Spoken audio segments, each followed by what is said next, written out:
Vamos lá então, mais uma aula.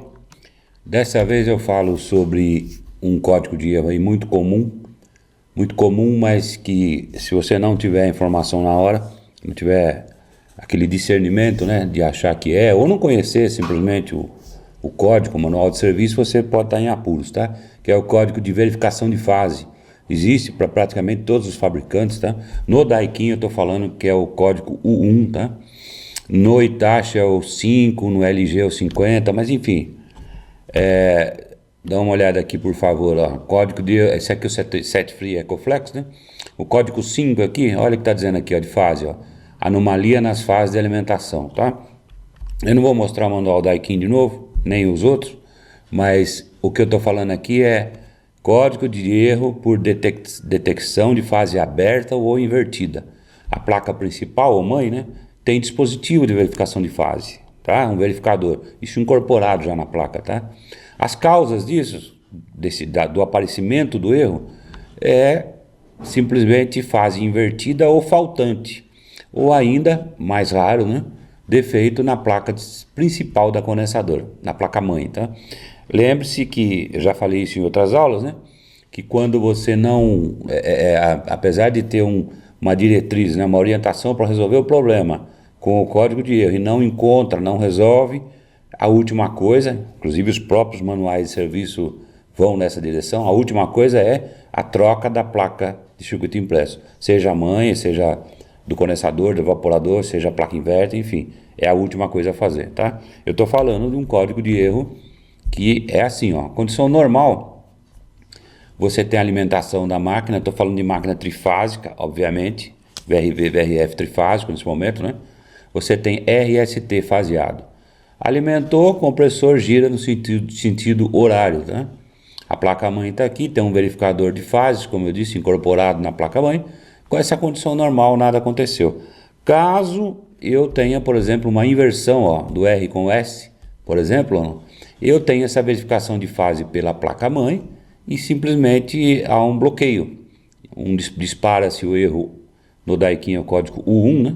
E o compressor, se fosse rodar desse jeito aqui, né, rodaria ao contrário. Os eletricistas de plantão sabem do que eu estou falando, né? Então, como esse compressor ele é um dos componentes, um dos ou mais caro talvez componente do condensador VRV ou VRF, ele não gira ao contrário, obviamente, é uma defesa isso aqui, que é para não quebrar, tá? Ou seja, você vai ter que verificar o porquê. Todas as vezes que eu peguei esse código U1, geralmente é assim, chego lá numa casa grande, né, e tá lá todo mundo reclamando que o ar parou, os LEDs dos evaporadores, né, aonde tiver display, tá tudo parado, tá tudo com erro.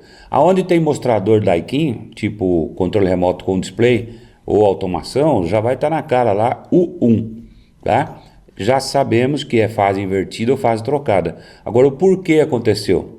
Muitas causas, mas, por exemplo, o concessionário de energia na rua mexe lá, né, no transformador, inverte, ele não é obrigado a avisar pelo menos não era, né, até onde eu sei, não é obrigado a avisar o consumidor final, que está para dentro, né?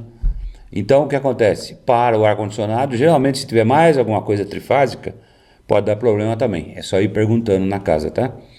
E é isso, e para resolver? Simples, né? Eu tenho que fasear de novo, né? Colocar de novo na sequência correta o RST aqui, ó. Eu tenho que simplesmente fazer isso, tá? Como que eu faço isso? No braço, João? Na mão? Manualmente? Pego um pedaço de fio e um meter, né? E coloco, se tiver outro condensador do lado, aí é mais fácil, né? Bom, enfim, tem algumas maneiras de resolver, mas a mais fácil que eu acredito é usar fasímetro, esses instrumentos aqui, tá? Esse da esquerda, ambos aqui são Minipa, da marca Minipa, tá? Eu não ganho nada para falar da Minipa, não tenho relação nenhuma com eles, mas eu gosto muito dos produtos deles, tá? Muito bom. Inclusive eu tenho alguns, tá? O da esquerda é um fasímetro um pouco melhor, obviamente um pouco mais caro, e o da direita um pouco mais barato, mas os dois resolvem o problema, tá? Por exemplo, o da direita aqui, ó, esse modelo aqui da Minipa MFA 840A, você tem aqui, ó, 3 ponteiras, né? Amarelo, vermelho e verde. colocou lá no RST, tem instrução no manualzinho, mas é isso, tá? Já usei várias vezes, tá? Você vai ter duas situações. Se tiver faseado, vai girar no sentido horário e vai ficar verdinho aqui, ó. Acende essa luz aqui, né? Se não tiver faseado ou tiver faltando uma fase, algo assim, você vai observar os LEDs aqui em cima. Se tiver faltando, vai apagar um e vai aqui, não vai girar no sentido horário, tá? Vai ser vermelho anti-horário aqui. Fácil a interpretação, não é um custo muito alto, mas que realmente vale a pena. E onde é que resolve? João, pode falar, João, mas isso é muito simples, João. Para que precisa comprar instrumento? Isso aí acontece uma vez na vida, uma vez na morte. Eu vou dar só um exemplo para vocês, onde eu tenho muitos condensadores, muitos módulos condensadores, e aparece um erro desse. Se eu não tiver um fasímetro em mãos, eu vou demorar para resolver isso. Primeiro que eu vou ter que achar esse módulo, qual que é, tá? E quando eu achar, eu tenho que, no braço, como se diz, fazer o RST entrar, né, em concordância, fasear. Isso que eu quero dizer, tá? Eu fico por aqui, por enquanto. Agradeço muito.